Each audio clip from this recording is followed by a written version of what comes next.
Hello students, कुछ बच्चों को जॉइंट वेंचर के न्यूमेरिकल में दिक्कत है। उन्होंने मुझसे पूछा मैम इसका क्या करना है। तो मैं बेटा नॉर्मल लॉस की ट्रीटमेंट वाला क्वेश्चन बता रही हूँ जिसमें आपको प्रॉब्लम थी। तो देखिएगा, मैं 1 बाय 1 ट्रांजैक्शन बोलूँगी और साथ साथ आपको इसकी पोस्टिंग बताऊँगी एंट्रीज के साथ में। तो आप इसको रजिस्टर में भी सॉल्व कर सकते हैं, अपनी बुक से भी देख सकते हैं ये ट्रांजैक्शन की कहाँ कहाँ इफेक्ट आया है। मैं कोशिश करूँगी आपको बहुत अच्छे से समझ में आ जाए। तो देखिए, A and B entered into a joint venture sharing profit and loss in the ratio of 2:1. Co-venture यहाँ पर A and B हैं, profit sharing ratio 2:1 है। They opened a joint bank account contributing 5 lakh and 3 lakh rupees respectively. इसकी transaction का क्या इस transaction का क्या इफेक्ट होगा? एंट्री देखिएगा, इस ट्रांजैक्शन की जो एंट्री बनती है वो बनती है joint bank account debit 2A 5 lakh और 2B 3 लाख, क्योंकि जो इन्होंने कंट्रीब्यूट किया है। अब ये एंट्री आपके ज्वाइंट बैंक के डेबिट में आ जाएगी 2A एंड 2B से, और A के अकाउंट में क्रेडिट में चली जाएगी 5 लाख से, B के अकाउंट में भी ये क्रेडिट में चली जाएगी। तो जो 5 लाख और 3 लाख वाली एंट्री है इसका आपको ध्यान रखना है। अभी मैंने इसकी एंट्री आपको बताई। Then purchase and sales were to be made through joint bank account. जो फर्स्ट मेथड है जो ज्वाइंट वेंचर में, ज्वाइंट बैंक अकाउंट इसीलिए ही ओपन किया जाता है ताकि कोई भी एक्सपेंसेस हैं, कोई भी इनकम है, वो एक कॉमन अकाउंट में हम डिपॉजिट कर दें या वहीं से हम विड्रॉ करके एक्सपेंसेस को पे कर पाएं।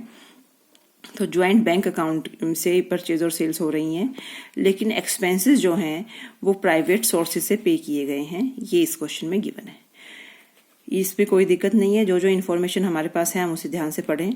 Following transaction took place. अब क्या क्या ट्रांजैक्शन हुई? सबसे first transaction, A purchased 2500 kg of tea at the rate of 300 per kg and sent it to B by incurring rupees 15,000 as forwarding charges. अब इस ट्रांजैक्शन का इफेक्ट देखिएगा। इस ट्रांजैक्शन का इफेक्ट आपका है, ये परचेज किया गया है तो ये आपके ज्वाइंट वेंचर में डेबिट साइड में जाएगा।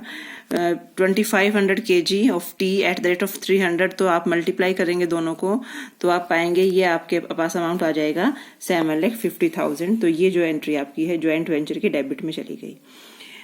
साथ ही साथ and sent it to B by incurring. अब जो एक्सपेंसेस हुए हैं जो कि 15,000 एज फॉरवर्डिंग चार्जेस हैं, तो ये एक्सपेंसेस भी आपके ज्वाइंट वेंचर के डेबिट में चले जाएंगे। तो एंट्री आपकी ये बी को भेजा गया है, ए ने ये एक्सपेंस किए हैं, तो जो ये एंट्री है ये ज्वाइंट वेंचर के डेबिट में ज्वाइंट बैंक से नहीं होगी, ये ए से एंट्री होगी 2A। तो इस ट्रांजैक्शन में ये 2A क्यों किया? क्योंकि ये एक्सपेंसेस जो हैं ये पेमेंट नहीं हुई है, ये ए ने पे किए हैं ज्वाइंट वेंचर के डेबिट में। इसको हम 2A लिखेंगे, को वेंचर के नाम से लिखेंगे। फिर सेकंड एंट्री आपकी है, B took delivery of goods and paid rupees 5,640 as unloading charges. तो इसकी एंट्री भी इफेक्ट कहाँ डालेगी? ज्वाइंट वेंचर के डेबिट में बी से ये एंट्री हो जाएगी 2B। अब जो भी एंट्री ए से हो रही है या बी से हो रही है, ज्वाइंट वेंचर के डेबिट में जो एंट्री ये हो रही हैं, ये को वेंचर अकाउंट को इफेक्ट कर रही हैं। अगर यहाँ पर अब देखिए, बी ने अनलोडिंग चार्जेस पे किए हैं और 4,000 के गोडाउन रेंट पे किया है, ये दोनों ही चीज़ें आपके ज्वाइंट वेंचर के डेबिट में आ जाएंगी। अब ये ए के अकाउंट में क्रेडिट में जाएगा, बी के अकाउंट में ये आपकी चीज़ें, ये जो एक्सपेंसेस पे आउट हैं ये आपके क्रेडिट में होंगे। Joint venture account debit 2B, इसकी एंट्री हो गई। इसके बाद है be sold 2,200 kg of tea at the rate of 380 per kg and he is entitled to 5% commission on sales. अब यहाँ पर जो ये सेल हुई है ये ज्वाइंट वेंचर अकाउंट में क्रेडिट साइड में होगी। जब हमने अकाउंट किया था तो आपको ये बात दिमाग में रखनी चाहिए अब कि सेल्स की एंट्री ज्वाइंट वेंचर के क्रेडिट में होती है। अमाउंट कैसे आएगा? 2,200 को हम जब 380 से मल्टीप्लाई करेंगे तो सेल्स वैल्यू आपके पास आ जाती है 8,36,000। अब इस पर 5% से कमीशन भी मिलेगा। 5% से कमीशन 2B हो जाएगा, ज्वाइंट वेंचर के डेबिट में हो जाएगा, क्योंकि ज्वाइंट वेंचर के लिए ये खर्चा है। चाहे कमीशन ए को दिया जाए या बी को दिया जाए, को वेंचरर को सेल्स पर कमीशन, कंसाइनी को सेल्स पर कमीशन, ये सभी एक्सपेंस माना जाता है। तो ज्वाइंट वेंचर के डेबिट में हमने इसे कर देना है। ये एंट्रीज जहाँ 2 बी आ गया, ये बी को वेंचर अकाउंट जब बनेगा बी का, तो उसमें ये क्रेडिट साइड में चली जाएगी, क्योंकि बी रिसीव कर रहा है यहाँ पे। अब इसके बाद the next transaction is 30 kg of tea was lost in transit due to breaking of a box which was considered normal। अब इस क्वेश्चन में यही चीज है जो हमें इस क्वेश्चन को जो हमें थोड़ा सा अलग करती है कि इसका हमें क्या करना चाहिए। इस क्वेश्चन के लिए ये आपका लॉस की ट्रांजैक्शन होगी।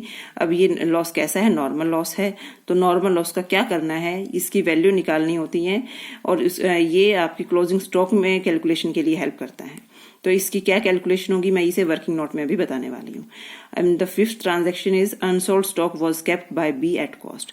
तो ये बी ने स्टॉक को रख लिया है, तो बी जॉइंट वेंचर के क्रेडिट में 2 एंट्रीज होती हैं, सेल्स की हमने कर ली है, और क्लोजिंग स्टॉक की जो हम अभी इसकी कैलकुलेशन निकालने वाले हैं।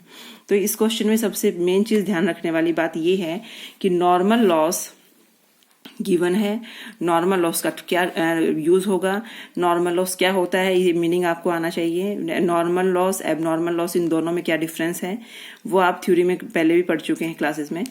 तो नॉर्मल लॉस की ट्रीटमेंट ज्वाइंट वेंचर में कहाँ करनी है, उसकी कैलकुलेशन हमें देखनी है। अब इसका करते क्या है, तो देखिए ये वर्किंग नोट बनेगा क्लोजिंग स्टॉक की कैलकुलेशन के लिए। अब इसमें क्या करना है, सबसे पहले तो जो हमने चीजें बेची हैं, भेजी हैं, गुड सेंट जो है उसकी कॉस्ट निकाल लेंगे। क्वांटिटी है 2500 kg, प्राइस था उसका 300 रुपीज पर kg, तो आपकी वहां से कॉस्ट निकल के आ गई।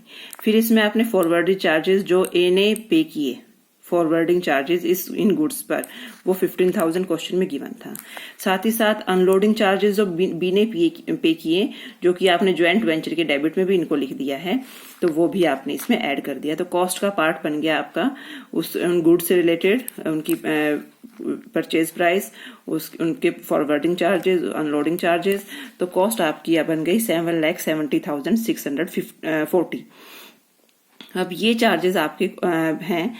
अब इसमें से हमें क्वेश्चन में गिवन है कि 30 kg का नॉर्मल लॉस हुआ। जो ये नॉर्मल लॉस हुआ है 30 kg जो कि नॉर्मल गिवन है, तो इस नॉर्मल लॉस का हमें क्या करना होता है, यहीं से मैं आपको थ्योरी भी बता देती हूँ थोड़ी सी कि की ट्रीटमेंट जो होती है, नॉर्मल लॉस कैसा लॉस होता है जिस पर हमारा कंट्रोल नहीं है, इवेपोरेशन से कोई लॉस हो जाता है, ठीक है, कोई श्रिंकेज है, तो कुछ ऐसी वेस्टेज है जिसे हम कंट्रोल नहीं कर सकते थे, वो नॉर्मल लॉस होती है। नॉर्मल लॉस का यूज क्या करना होता है कि ये चीज आपकी क्वांटिटी को कम कर देती है। तो क्वांटिटी जो आपकी 2500 थी उसमें से 30 kg आपका कम हो गया। देखिए बेटा, कोई चीज भेजी जाती है, अब भेजी आपने, लेकिन कुछ चीजें नॉर्मल लॉस हो गई, इवेपोरेट हो गई, वेट लॉस हो गया उसका, तो आपको जब वो चीज मिली, यहाँ पर भी ऐसा ही हो सकता है कि जब वो चीज मिली है बेचने के लिए बी को, तो वो मिली है 2470 kg, तो इसमें से अब वो इसी को बेचने वाला है। अब इसकी कॉस्ट क्या, ये कितने में पड़ गया हमें, जो ये कॉस्ट जो है वो बनी 7,70,640। ये आपकी कॉस्ट कितनी क्वांटिटी के लिए है, ये अब 2500 kg के लिए नहीं है, ये अब 2470 kg के लिए है। नॉर्मल लॉस को क्वांटिटी से माइनस कर देते हैं, लेकिन कॉस्ट से उसकी कॉस्ट माइनस नहीं की जाती, इसका ध्यान रखेंगे। अभी मैं इसके बाद ही अब नॉर्मल वाला भी क्वेश्चन करवाने वाली हूँ तुम्हें, इससे आपको और क्लियर हो जाएगा what is the difference between normal loss and abnormal loss and what is the treatment of it. So यहां से देखिएगा, ये आपकी क्वांटिटी बन गई, ये कॉस्ट आ गई। अब क्लोजिंग स्टॉक की वैल्यू हमें निकालनी है, क्योंकि नॉर्मल लॉस हो या एबनॉर्मल लॉस हो, ये आपकी क्लोजिंग स्टॉक की कैलकुलेशन में हेल्प करता है।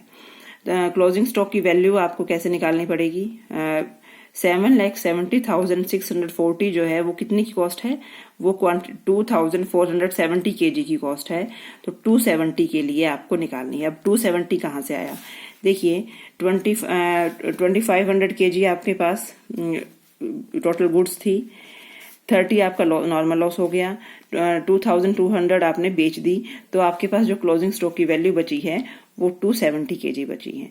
तो 270 kg के लिए आपने अब ये कॉस्ट निकालनी पड़ेगी।